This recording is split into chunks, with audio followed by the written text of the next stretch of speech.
Bonjour, Tata Jolie. Dis-moi, quelles sont les mauvaises habitudes, mauvais systèmes de pensée à ne pas cultiver dans mon célibat? Merci. Alors, est-ce que rester célibataire pendant une bonne période de sa vie a des conséquences ou pas? Oui, rester célibataire pendant très longtemps, une bonne période de sa vie, a réellement des conséquences. Pourquoi? Parce que dans la parole, au fait, lorsque on parcourt les histoires, on parcourt certains, les proverbes, les cantiques, tout ça, on remarquerait une chose. Le cantique des cantiques parle de, même le proverbe, la femme de ta jeunesse.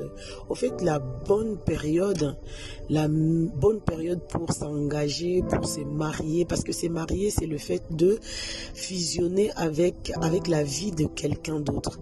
Lorsqu'on fusionne avec la vie de quelqu'un d'autre, on libère un certain espace pour que l'autre puisse s'intégrer dans sa vie, au fait. Et la meilleure période pour le faire, pourquoi c'est la jeunesse? C'est parce que c'est pendant ces temps que chacun de nous, tout être humain en tout cas, est malléable, au fait. Il est malléable, il est flexible, il peut accepter des choses, il peut accepter de se remettre en question, il peut se questionner. Au fait, c'est vraiment cette période, elle est propice pour que l'intégration de l'autre dans ma vie puisse se faire dans les bonnes conditions, où j'accepte l'autre, où je lui laisse l'espace, où je me sens pas seul au monde. J'ai ma petite vie, ma petite routine, mes habitudes, tout ça. Le risque d'un célibat qui dure assez longtemps, c'est de commencer une vie, au fait, seul. Et quand on commence une vie seule, on met en place les habitudes. Et une fois on met en place les habitudes, c'est pas que les habitudes de manger, hein. Mentalement, il y a émotionnellement, il y a des habitudes, au fait, des schémas même de pensée, hein, qui se construisent et qu'on met en place, et ce qui fait que ça consolide notre personnalité, ça renforce, ça nous enracine, on devient quelque part, je sais ce que je veux dans la vie, je sais où je vais, on aura du mal. C'est une habitude, c'est inconscient. On ne le fait pas exprès pour dire, bon, désormais, non, les habitudes, ça vient tout doucement, tout seul. Et lorsqu'on reste dans cette phase-là, seul, pendant très longtemps, pendant en tout cas une très bonne période, suffisamment pour faire ancrer ses habitudes,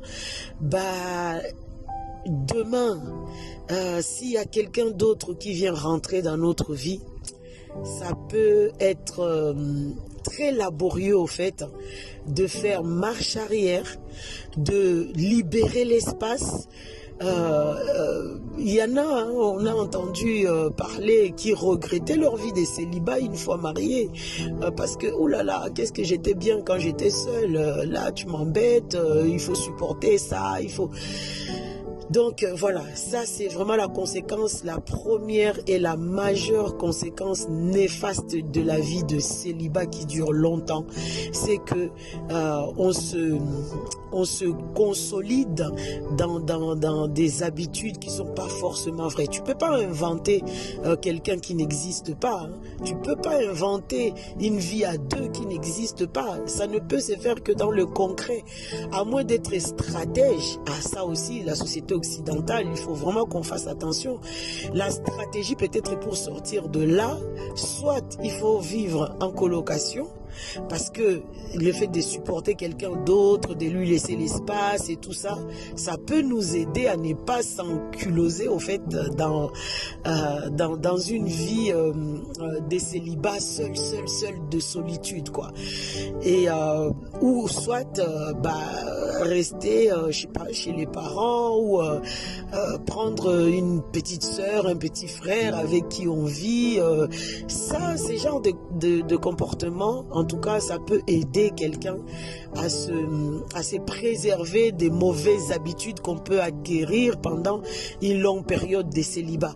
Mais en tout cas, la conséquence majeure de la vie de célibat qui dure longtemps, où on reste seul, c'est de mettre en place des habitudes qu'on aura du mal au fait après, qui va déformer notre personnalité, qui va nous rendre égoïstes, qui va nous rendre un peu solitaires de manière un peu néfaste, qui va... Et puis, le temps qui passe fait que le corps peut parler. Peut-être pas dans le cas où si la personne n'a jamais déclenché ou allumé en tout cas son corps avec l'acte de la sexualité, les choses peuvent rester calmes. Quoique dans notre société aujourd'hui c'est trop dangereux, on est trop exposé sexuellement parlant, par les films, par tout ce qu'on voit, même les yaourts comme publicité, on te donne une femme nue, donc c'est un peu compliqué.